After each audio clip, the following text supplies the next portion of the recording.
levante su mano derecha y diga: estoy en el mejor lugar, en el lugar que Dios cogió. Amén. Por lo menos hoy Dios escogió que yo estuviera acá, en el mejor lugar, para habitar en su presencia. Amén. Bendecimos la vida de nuestra hermana y la profesora Norelis. Amén. Gusto verte. Somos privilegiados por Dios de tenerte aquí con nosotros. Tu casa, tu familia. Somos tu casa, tu familia. Estamos aquí, Norelis, para ti, para tu familia. No estás sola. Tienes una familia que te ama. Te adoramos, Señor.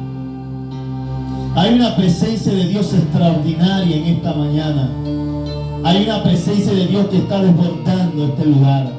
Hay una presencia de Dios que se está moviendo porque Dios está aquí. Aquí está el Señor Jesucristo. Él lo dijo, Él lo prometió, que donde están 2 o 3 reunidos en mi nombre, ahí estoy yo. El Señor Jesucristo está aquí. Por eso en este lugar se siente una presencia de gloria. Por eso en este lugar hay sanidad. Por esto en este lugar hay liberación. Por esto en este lugar hay restitución. Porque no estamos solos. No estamos solos. El Rey Jesús está aquí con nosotros. ¡Aleluya!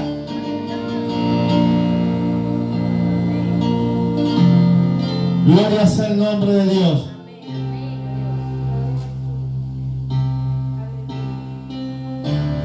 Dios es maravilloso.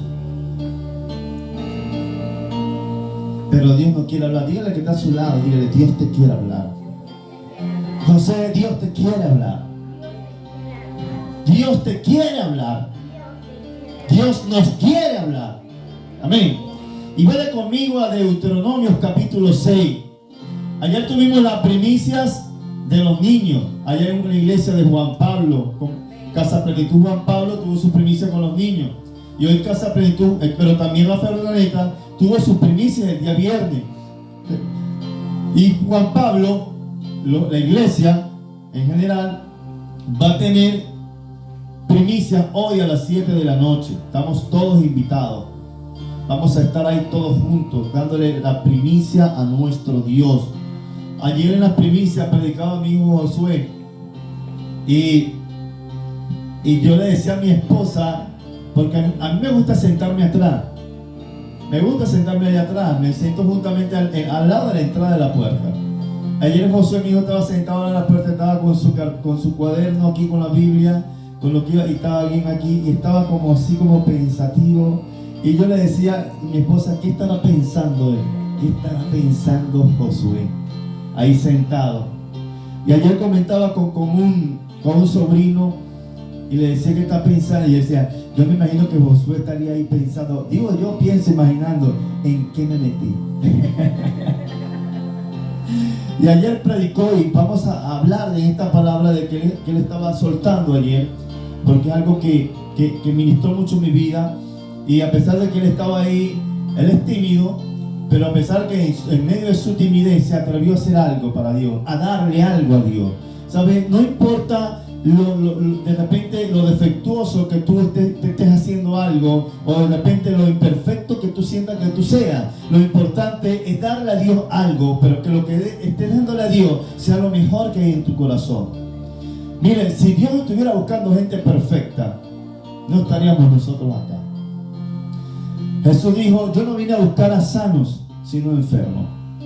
Y cuando habla de enfermos, no está hablando de la gente que está en el hospital, pero sí también habla de la gente del hospital. Cuando él habla de enfermo, habla de gente que está enferma en su corazón, con patrones de conducta equivocados, personas que están viviendo en abundancia en el pecado. A eso Jesús le llama enfermo. Esa gente que vive sumergida en el pecado, sumergida en la lascivia, en la prostitución, en la delincuencia, en el alcoholismo, en el libertinaje, en la pornografía, en el adulterio, para ustedes contar y todas las cosas que terminan ahí. Esos son los enfermos para Jesús. Y nosotros fuimos parte de ese grupo selecto que Dios llamó, dice que Dios nos llamó de las tinieblas a su luz admirable para anunciar las virtudes de aquel que nos llamó. A eso nos sacó de las tinieblas para anunciar sus virtudes, el Señor Jesucristo. Deuteronomio capítulo 6, versículo 4 en adelante dice, y leemos bajo la bendición del Padre, del Hijo y del Espíritu Santo: Oye, Israel, Jehová nuestro Dios, Jehová uno es. ¿Cómo es Jehová? Diga conmigo, uno. ¿Cómo es Jehová? ¿Cómo es Dios? Uno. Y amarás a Jehová tu Dios con todo tu corazón, de toda tu alma y con toda tu fuerza. ¿Cómo tenemos que hablar a Dios? ¿Cómo tenemos que amarlo? Con todo el día conmigo. Tóquese el corazón, hace así. Aquí en todo mi corazón, con toda mi alma y con toda mi fuerza. Es decir que yo no puedo amar a Dios en mi corazón, pero todo es ganado. Ay, un rey, Cristo mi rey. No, con toda mi fuerza y con toda mi alma. En el alma, déjeme decirle que en el alma está la voluntad, en el alma está el deseo, en el alma está el raciocinio de querer hacer las cosas con ganas, con alegría, con ímpetu. Entonces el Señor nos manda no solamente que le amemos con todo nuestro corazón. ¿Qué significa con todo nuestro corazón? Que Dios está en el primer lugar, porque Él es ¿qué? Un solo Dios. Es decir que para mí lo primero tiene que ser Dios. Pero si para usted lo primero son sus hijos, entonces usted no ama a Dios con todo su corazón. Si para usted lo primero es su esposo, usted no ama a Dios con todo su corazón. Si para usted lo primero es su trabajo o su estudio, entonces usted no ama a Dios con todo su corazón. Porque usted antepone primero a Dios antes que cualquier otra cosa. Eso significa amar a Dios con todo nuestro corazón. La gente puede decir te amo. ¿Cuántos hombres no le dicen a su amada, o la amada le dice a su esposo o a su hombre, yo te amo, eres el amor de mi vida? Pero entonces coquetea con otra. Entonces va y empieza a tener otra relación aparte con otra persona. ¿Por qué? Porque el amor se convirtió en un momento de la historia simplemente en una palabra de boca y no una palabra de hecho. Es decir, que la palabra salía de la boca pero no estaba dentro del corazón. Lo más importante para el ser humano no es que pronunciemos algo, sino que lo que pronunciemos o ese algo que pronunciemos cobre vida o tenga vida en nuestro corazón, tenga significado. Es decir, podamos tener sentido de pertenencia. Porque cuando usted y yo no tenemos sentido de pertenencia, entonces cualquier cosa nos lleva para cualquier lugar. Pero cuando usted tiene un sentido de pertenencia, usted sabe que lo primero es Dios. Antes de cualquier cosa está Dios por encima de cualquier cosa. Porque Dios es lo más fundamental. Si usted no enseña ese principio, rebobino. Si usted no aplica ese principio en su vida, ¿cómo usted enseña ese principio? Si para usted otras cosas son más importantes que Dios, ¿cómo usted le enseña a su generación, a su esposo, a su familia, a su vecino, que Dios es lo primero y tiene que ser lo más importante en la vida de una persona, cuando para ti Dios no es lo más importante?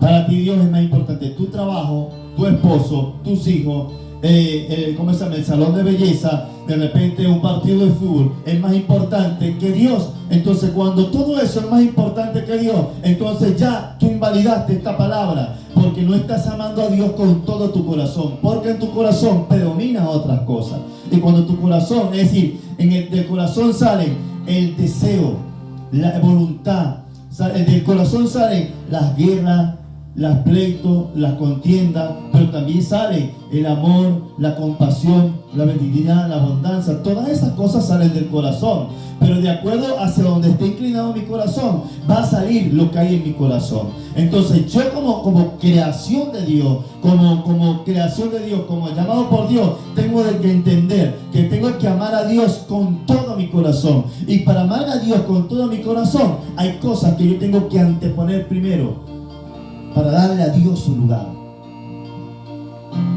Hay cosas que yo tengo que dejar por momentos a un lado. A mi esposo a un lado, a mi esposa de un momento la dejo a un lado. No, primero Dios. Dios primero. A mis hijos los dejo a un lado. ¿Por qué? Porque primero es Dios.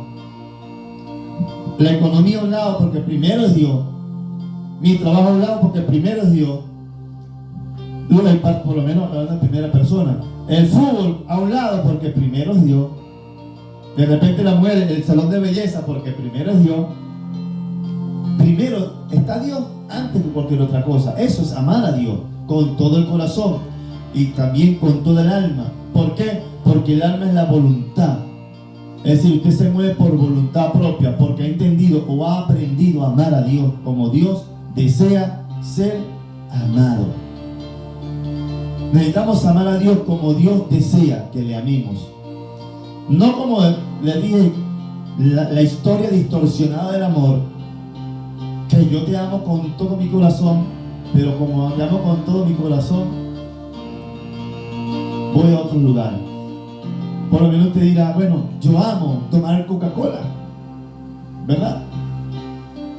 Pero de repente un batido aquí de cambur con leche y otras cosas ahí, y tiene que decir, ¿qué ama más? Pero también me gusta el cambur, el batido de cambur, y tiene que decidir, no puede tomarse los dos, con algunas excepciones, ¿verdad? Y hay gente que dice, yo amo a Dios, pero amo al cambur. Entonces, bueno, como cambur y voy para de Dios. Y hay algo muy importante, a Dios no lo podemos engañar. Me explico, porque se trata de que queremos tener las dos cosas, y sí podemos tener las dos cosas, pero al tener las dos cosas no tenemos nada. ¿Por qué?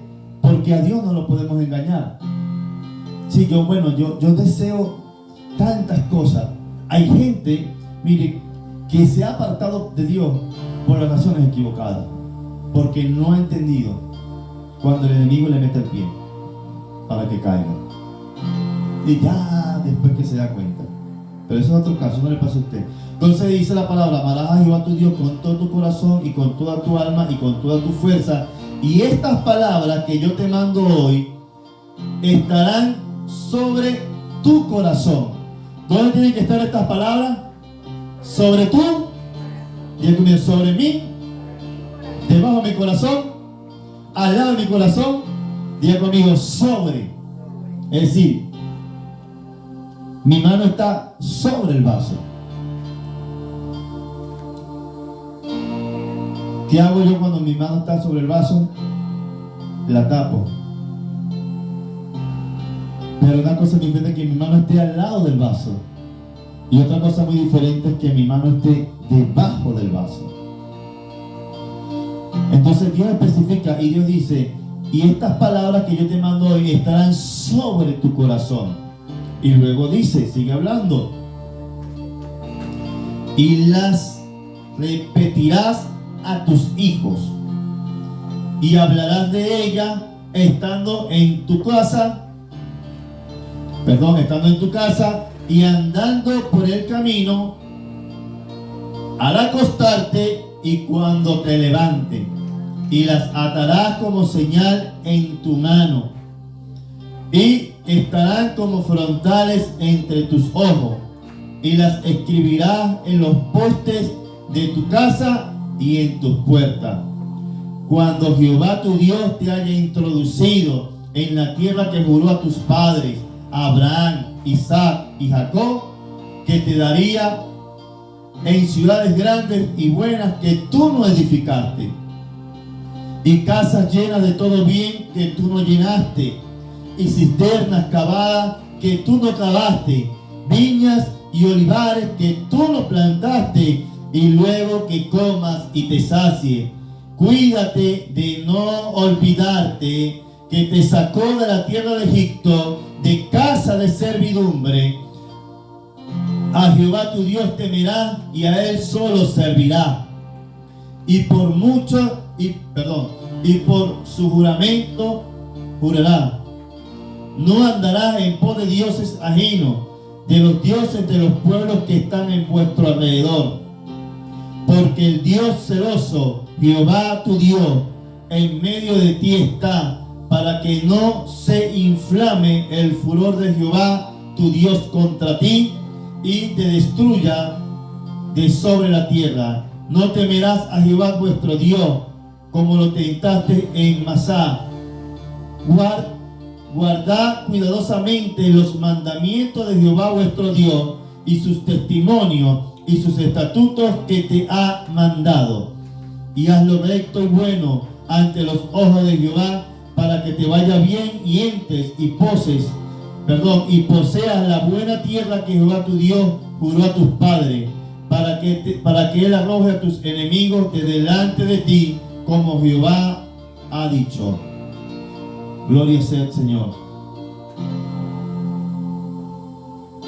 Le digo algo. El Señor habló muy claro al pueblo de Israel. Le dijo, primero comenzó y le dijo, ámame, pero con todo tu corazón. Y estas palabras tienen que estar sobre tu corazón. Y no solamente sobre tu corazón, se las tienes que repetir a tus hijos. ¿Dónde? Cuando estés en el camino. Cuando vayas por ahí caminando, háblale de Dios. Cuando estés en tu casa, habla de Dios. Cuando estés antes de acostarte, habla de Dios. Y cuando te levantes, vuélvele y háblale de Dios. La responsabilidad de enseñarle y de a Dios a nuestra generación no es la iglesia. Déjeme bajarlo, bájese de esa nube. Ay, es que la iglesia no le enseña a los niños. Sí, está bien, la iglesia tiene que tener programas de enseñanza para niños, jóvenes y adultos. Eso es correcto. Pero la iglesia no es la responsable de enseñarle a tus hijos quién es Dios y de enseñarle a tus hijos el temor a Dios. Tú como padre tienes la responsabilidad de enseñarle a tu hijo quién es Dios.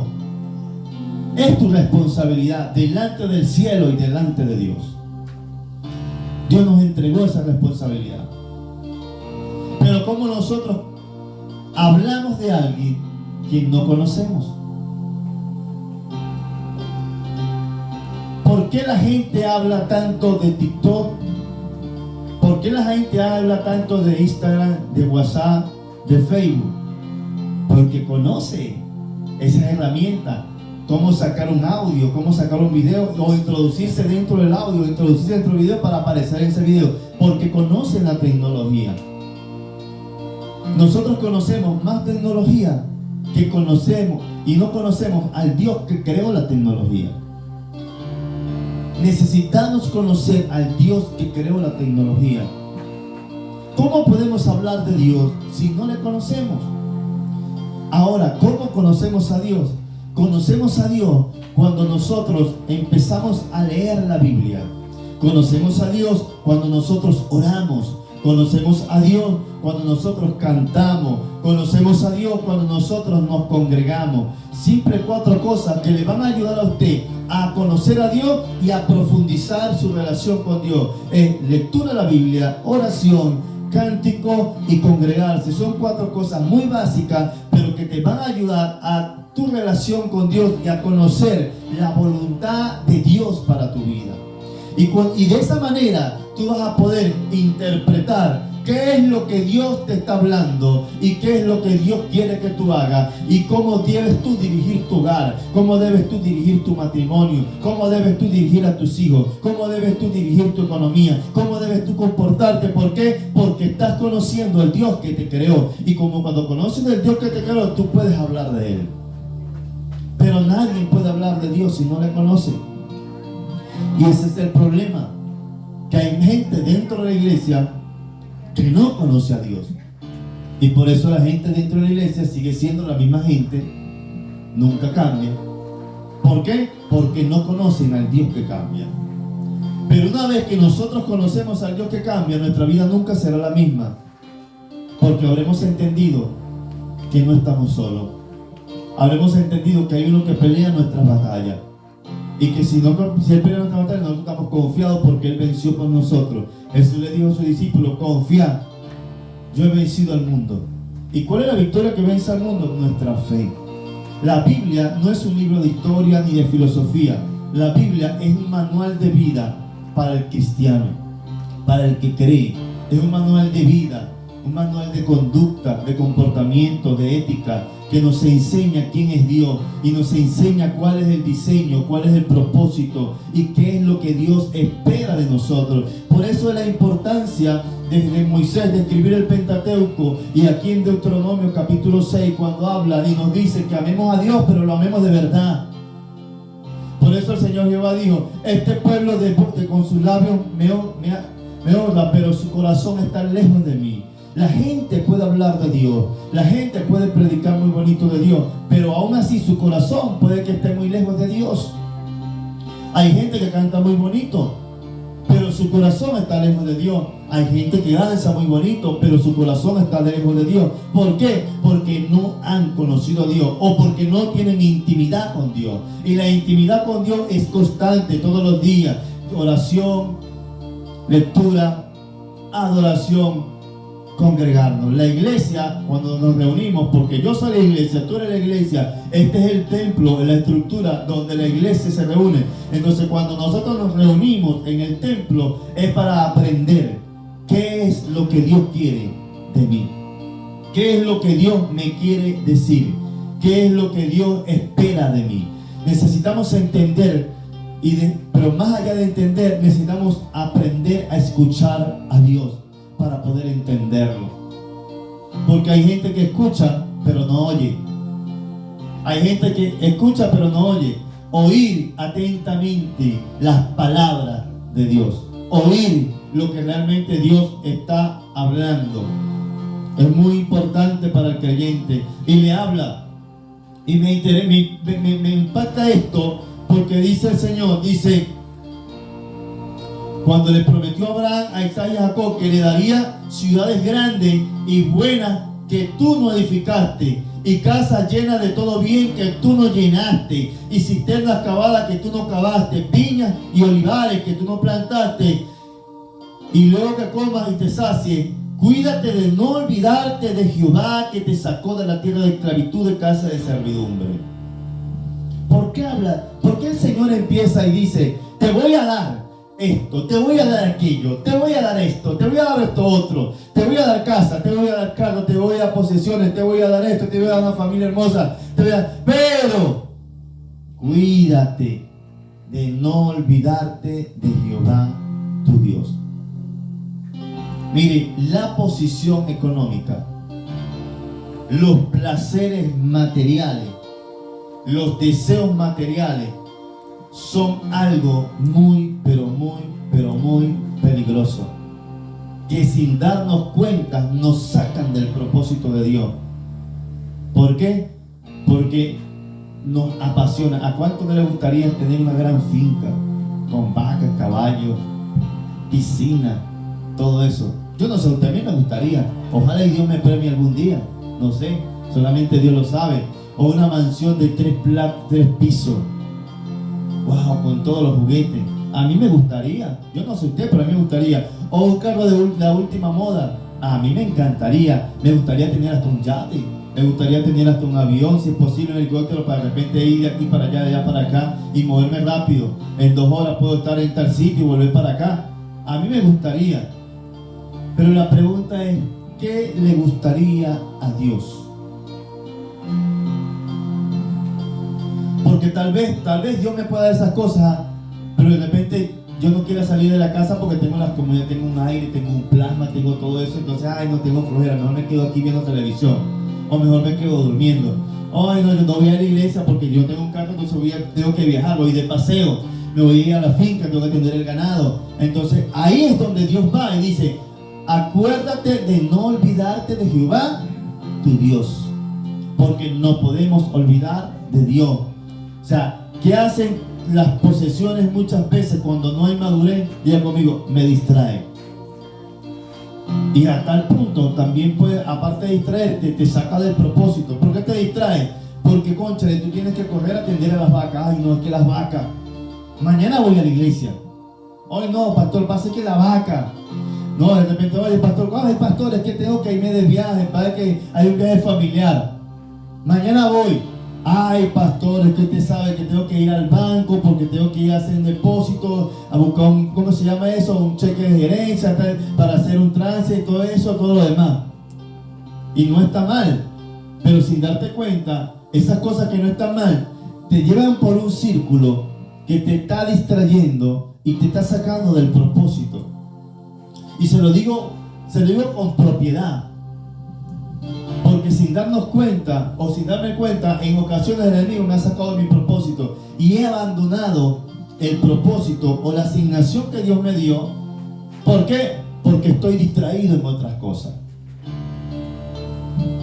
Una vez recuerdo, estaba sirviendo en el ministerio juvenil y empecé a trabajar. Y sí, todo era muy bien, mi trabajo y todo eso chévere, pero resulta ser que empecé a congregarme los domingos y los sábados, los cultos jóvenes. ¿Por qué? Porque mi trabajo estaba a las 4 de la tarde y salía a las 12 de la noche, a veces salía hasta las 6 de la mañana, me dormía a las 9 y pasaba de largo y tenía que irme a las 4 y no tenía un día libre fijo, sino que mi día era rotativo. Entonces muy pocas veces mi día libre de todo el día coincidía con un servicio en la iglesia. Entonces sí, iba todos los sábados, iba todos los domingos. Pero un momento iba pasando el mes, pasaron los meses, ya no iba todos los sábados, ya no empecé a ir cada 15 días. Y un momento que ya dejé de ir 15 días, iba una vez. Y ya no iba una vez, ya estaba yo apartado. ¿Por qué? Porque sin darme cuenta, el enemigo me separó del propósito. Y cuando el enemigo te separa del propósito, ¿qué hace el león? El león cuando caza, él no va sobre la presa más gorda. Escuche esto. El león no caza la presa más gorda. Él ve la manada y empieza a mirar. Ve a la hermana Yosmari, ve a Sofía, ve a Manuel, ve a Ámbar, ve a Jonathan, ve allá, ve allá, ve allá, ve allá. Y empieza a estudiar cuál es la presa más débil o quién está más entretenido. ¿Y qué hace? Al que está más entretenido lo agarra, empieza a espantarlo. Te mueves para allá, empieza a perseguir. ¿Y qué hace? Va en contra del grupo fuerte, corre hacia allá, pero el débil queda solo. Y cuando el débil queda solo, el enemigo lo agarra y se lo lleva y lo devora. ¿Por qué? Porque está distraído. Y como está distraído, no entiende lo que está pasando. Y como no entiende lo que está pasando, el enemigo se lo come. Pero ese no es Emanuel, ese es un ejemplo. Para que estemos claros, ese está entendido lo que Dios lo llamó, ¿verdad? Eso pasa. Por eso, aquí Dios le hace una advertencia al pueblo. Cuídate de no olvidarte, porque todas estas cosas, sin darte cuenta, te distraen. Y sin darte cuenta, te saca el propósito de Dios. Y cuando ya te das cuenta, estás ponchado, como me pasó a mí, le puede pasar a cualquiera de ustedes.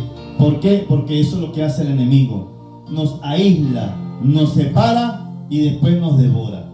Pero está vencido, digo amigo, está vencido en el nombre de Jesús. No tiene arte ni parte en mí, ni en mi familia, ni en nada. No tiene lugar alguno. Así que vamos a entender esto de la mejor manera, poder entender que Dios nos llamó primeramente a que le amemos a Él con toda nuestra alma, con toda nuestra fuerza, con todo nuestro corazón. Que tenemos una gran responsabilidad de hablar de Dios. Pero más que hablar de Dios, necesitamos conocerle para poder hablar de Él. No podemos hablar de alguien que no conocemos. Le pregunto a usted, epa, ¿tú conoces a Juan? ¿A cuál Juan? ¿Aquí o allá? No, mira, yo no lo conozco. Yo simplemente lo veo que entra y sale, no sé nada de él. Pero si de repente usted va con Juan, se sienta con él, conversa, empieza a tomar café. Él conoce a Juan, sí, no, Juan es calidad. Mira, Juan tiene una esposa, tiene 4 niños, él trabaja en tal sitio, es una persona muy educada. Usted habla con propiedad de él, ¿por qué? Porque lo conoce. Y así el Señor quiere que nosotros le conozcamos. Que nosotros hablemos de Él porque le conocemos, que hablemos de Él porque Él nos llamó, que hablemos de Él porque Él nos empoderó, que hablemos de Él porque Él tiene un propósito en nuestra vida, que hablemos con contundencia, con propósito, con convicción, porque sabemos quién es Dios, porque le amamos y le conocimos. Nadie puede amar a alguien si no le conoce. Pero cuando conocemos a esa persona, la persona de Jesús, podemos amarle. Y mire lo que dice en Mateo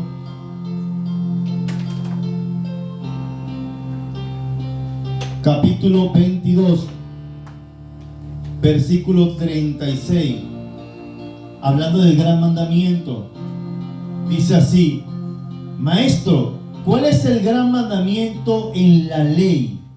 Jesús le dijo: amarás al Señor tu Dios con todo tu corazón y con toda tu alma y con tu mente. ¿Amar a Dios con qué?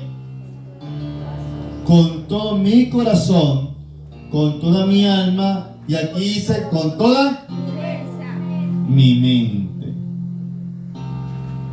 Porque podemos cantar, pero también podemos estar en Washington, podemos estar en Disneylandia. Eres mi plenitud. ¿Qué voy a comer hoy, vale? Estoy cantando. Eres mi plenitud. Tengo que pagar mañana tanto, no tengo para pasaje. Eres mi plenitud. Ay, mi esposa con todo problemada ahí, todo el tiempo peleando. Eres mi plenitud. Ay, la suegra viene hoy a visitarme. Qué broma, ¿por qué no se queda en su casa? Eres mi plenitud. Entonces estamos cantando con nuestra boca, pero nuestra mente no está conectada con lo que Dios quiere. Necesitamos aprender a conectar con Dios. ¿Qué significa? Dice la palabra: echad sobre mí vuestras cargas, echad sobre mí sus cargas y llevad mi yugo, que es fácil. Es decir, el Señor quiere que tú y yo abandonemos nuestras preocupaciones, nuestro oprobio, lo que nos está quitando el gozo, la paz en este momento, y lo llevemos a la cruz y tomemos su cruz. ¿Qué significa tomar la cruz? Tomar la cruz significa creer que lo que Él ya hizo, que Él ya lo hizo todo. Porque Jesús dice la palabra, dice que Él exhibió públicamente a todo principado de potestad y las exhibió públicamente en la cruz, venciendo sobre ella. Venció la muerte, venció la enfermedad. En Isaías capítulo 53 habla proféticamente acerca de la venida del Cordero y dice que Él venció por nosotros y que dice: el castigo que usted y yo merecíamos para tener paz fue sobre Él. Es decir, que Jesucristo pagó el precio para que nosotros tengamos paz a través de Jesucristo.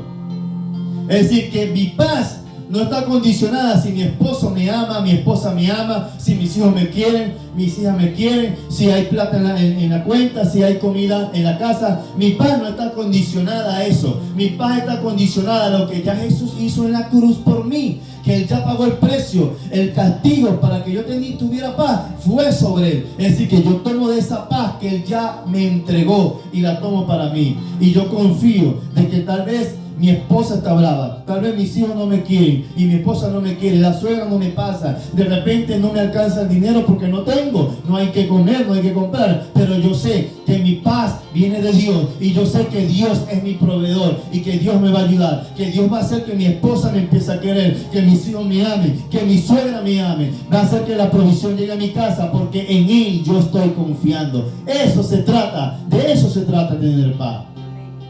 Es confiar no en lo que tengo, es confiar en quien he creído que Él lo tiene todo. Y cuando yo creo en el que lo tiene todo, le aseguro que nunca se va a acostar sin comer, porque lo tienes a Él. Y si lo tienes a Él, lo tienes todo. Lo tienes todo. Simplemente es llevar mi carga y entregarla al Señor y llevar su cruz. Significa entender el precio que Él pagó por mí y que ya Él lo hizo todo, y por gracia somos salvos por medio de Jesucristo. Recibo esa salvación, recibo las nuevas fuerzas que Él tiene para mí, recibo esa paz inagotable. Jesús dijo: mi paz os dejo, mi paz os doy, no como el mundo la da. Es decir, que la paz de Dios es, diga conmigo, verdadera, inagotable, indescriptible. Es algo que no se puede describir. Que tú estés enfermo y estés gozoso, Eso es indescriptible. Porque, ¿qué significa eso? Que tú dependes de Dios. Aleluya, gloria a Dios. Dios proveerá. Y no hay ni nada en los bolsillos, no hay ni que comer. Y Dios proveerá. Sí, porque nuestra confianza está en Dios. Cuando tu confianza está en Dios, tú sabes que Dios va a hacer algo extraordinario. Pero cuando tu confianza no está en Dios, tú vives amargado. Peleas con tu marido porque no hay que comer. Peleas con tu esposa porque no hay que comer. Con tus hijos lo gritas porque te sientes impotente. ¿Por qué? Porque has dejado tu primer amor. Has dejado de confiar en el Dios que te provee. Necesitamos confiar en Dios. Pero para confiar en Dios hay que conocerle. Por eso el Señor dijo, Jesús dijo, amarás al Señor tu Dios con todo tu corazón, con toda tu alma y con toda tu mente. Que la mente no esté pendiente de que no hay que comer. Señor, tú proveerás. Confianza absoluta en Dios. Eso no significa que yo me voy a tirar una hamaca. Dios proveerá. No. Significa que yo tengo que hacer lo que yo tengo que hacer. Pinto piedra. Señor, yo voy a pintar estas piedras. 5 piedras por $1. Piedra pintada. ¿Qué es eso? No, esos son diamantes. No, pero es una piedra. No sé, bueno, si usted no sabe de eso, ¿usted sabe de diamantes? No, entonces no opine. Pero usted hace algo y se mueve en fe y usted cree que Dios va a hacer lo demás. Amén. Es como decir una sociedad 50-50. Usted cree y se mueve y Dios abre el camino. Usted se mueve porque está creyendo y a Dios le toca oír. Señor, yo me muevo y yo creo. Ahora tú abres el camino delante de mí. Y eso lo hace el Señor. Pero Dios se mueve con gente que le cree. Gente que le ama. Y la gente que le ama le cree. La gente que ama cree. Si no, pregúntele a Ama cuando está aprendiendo a manejar bicicleta. Suéltela. Y ella creyó y la solté. Y empezó a pedalear solita. Ya en un avión ahí manejando bicicleta. ¿Pero por qué? Porque creyó. Porque amaba. El amor sin creer no es amor. Para amar hay que creer. Y creer que aquel Dios que nos llamó tiene algo más grande. Dios no ha terminado contigo, Sofía. Dios apenas está comenzando. Pero hay que creerlo. Pero hay que movernos conforme a lo que creemos. Conforme a lo que creemos. Si yo no me muevo conforme a lo que creo es porque no amo. Yo amo a Dios y como lo amo, le sigo. Por eso que mi esposa me sigue para todos lados. Se anotó bien ella. Puso bien el ojo ahí. Nuestros hijos nos siguen porque nos aman. Y yo puedo decir hoy en día, ustedes nos siguen porque nos aman a nosotros, porque nosotros amamos a Dios y ustedes también aman a Dios. De eso se trata el amor de Dios. No es que nosotros le hayamos amado primero, sino que Él nos amó primero. Y luego que Él nos amó primero, en retribución por ese amor, nosotros le seguimos porque también empezamos a amarle. De eso se trata el amor. Seguimos a Dios por amor. Seguimos a Dios por convicción. Seguimos a Dios porque sabemos que Él tiene algo mejor para nosotros. Que aunque tal vez en el camino vamos a tropezar, nos vamos a resbalar, nos vamos a desanimar, pero sabemos que Él nos ama y Él nos va a dar la fuerza. Y Él nos va a levantar para seguir adelante. Porque Él dijo en Juan 3:16, Dios dice que Dios no envió a su Hijo al mundo para condenar al mundo, sino para que el mundo sea salvo por medio de Jesucristo. Dice que Jesucristo es el camino, es la verdad y es la vida. Y nadie va al Padre sino por medio de Jesucristo. Así que Jesucristo está sentado a la diestra de Dios y la palabra de Dios dice que Él intercede por nosotros todos los días. Imagínate. Es nuestro abogado. ¿Qué hace un abogado? Defiende. No dice que es el fiscal, dice que es el abogado. Es decir, si un abogado es un abogado defensor que intercede por nosotros. El primer intercesor se llama Jesucristo y está todos los días intercediendo delante del trono del Padre por amor a nosotros y diciéndole: Padre, perdónalo, porque ellos son mis hijos y son tus hijos. Padre, perdónalo, porque yo fui a la cruz por ellos. ¿Sabe? Jesús se compadece de nosotros porque Él fue tentado como hombre en todo.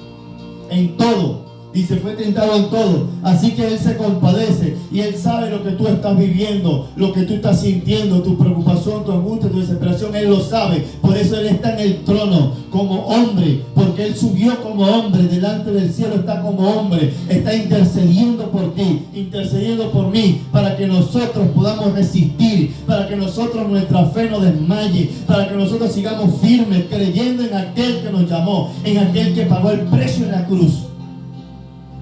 Por eso le seguimos, porque estamos convencidos de lo que Él hizo y porque Él nos amó primero. Él no tenía que morir por nosotros.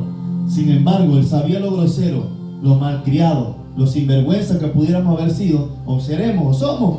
Y aún así Él decidió entregarse por nosotros, para que a través de Él nosotros podamos tener perdón de los pecados y tener vida eterna. Para que a través de Él nuestra historia empiece a ser cambiada. Para que a través de Él nuestra vida empiece a tener significado y propósito. Para que a través de Él las cosas empiecen a ser hechas nuevas.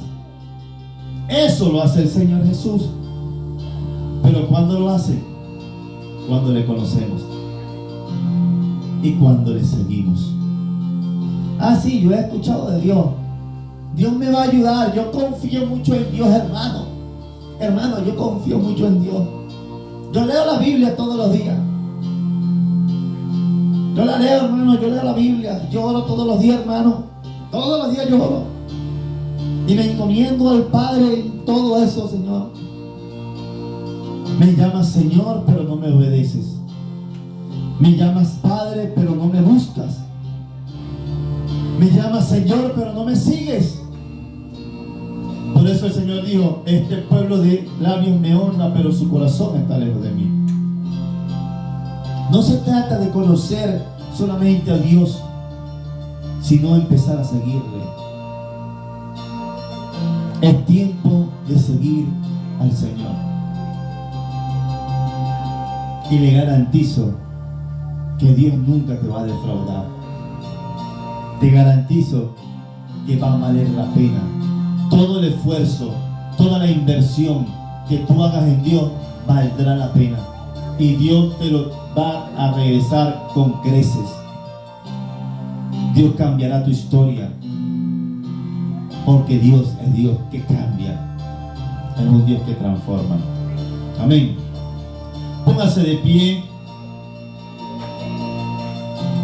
Yo quiero que oremos al Padre. Y que si tal vez usted está distraído o distraída, tal vez usted de repente no ha conocido a Dios, pero quiere conocerle, o tal vez usted ha escuchado de Dios, pero nunca ha decidido seguirle como Él quiere, sino como usted le da. Es bueno que usted hable con Dios hoy y se sincere con Él. Porque si el Señor dijo que donde están dos o tres reunidos en su nombre está Él está aquí, Él está escuchándote, Él sabe todo de ti, pero aún así Él quiere escucharte. Que tú le digas, habla con Él, cierra tus ojos y empieza a hablar con Dios. Dile, ¿dónde sabes tú que necesitas más a Dios? Y dile, Señor, reconozco que he pecado. Reconozco que muchas veces queriendo hacer cosas buenas termino haciendo cosas muy malas, Dios. Reconozco que soy débil. Reconozco que muchas veces me distraigo por cualquier cosa, Dios. Y cuando me doy cuenta estoy fuera del propósito, Dios. Señor, yo necesito amarte con todo mi corazón, Dios. Ayúdame a amarte como tú mereces ser amado. Con toda mi alma, Señor. Que mi voluntad vaya de acuerdo con mi creencia. Señor, ayúdame a amarte con toda mi fuerza. Que te pueda tener a ti en el lugar que tú necesitas que yo te tenga, Dios. Que te pueda amar, Señor, con toda mi mente, Dios. Que pueda abandonar delante de ti, Señor, mi carga, mi preocupación, Señor, y que pueda recibir de ti, Señor, esa nueva fuerza, pueda recibir de ti, Señor, ese propósito. Señor, que yo me pueda empoderar de lo que tú tienes para mi vida, Dios. Señor, ayúdame a comprender cuál es mi significado en ti, Dios. Ayúdame a entender mi propósito para que mi familia y todo mi entorno sea transformado por ti, Dios. Señor, tal vez las cosas no han cambiado porque tal vez yo no te he servido como tú has querido, pero yo necesito que mi hogar cambie, que mi familia cambie. Señor, para que eso suceda, necesito servirte como tú quieres. Ayúdame a entenderte, ayúdame a conocerte para poder entenderte. Yo necesito conocerte a ti, Señor. Necesito conocer cuál es tu propósito en mi vida. Necesito conocer, Señor, qué es lo que tú quieres que yo haga, Dios. Así como el apóstol Pedro y el apóstol Pablo, Señor, ellos entendieron cuál era su propósito. Y en un momento de la historia, ellos dijeron, es necesario que yo muera para que Él mengüe, y yo muera para que Él crezca. Señor, que podamos morir a nuestro yo, a nuestro deseo, a nuestra pasión, para que tú puedas crecer en nosotros y para que el propósito por el cual nosotros fuimos creados se establezca en nuestras vidas, pueda tener identidad y destino profético en este tiempo, Dios. Que mi hogar sea transformado, pero la única manera en que mi hogar va a ser transformado es cuando yo te conozca a ti y yo pueda no solamente conocerte, sino hablar del Dios que me cambió, el Dios que va a cambiar mi familia y mi generación y mi circunstancia, Dios.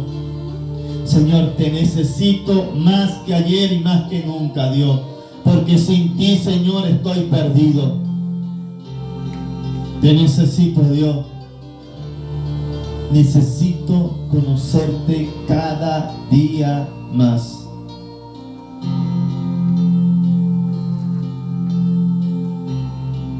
A ese Dios que cambia. Gracias, Señor.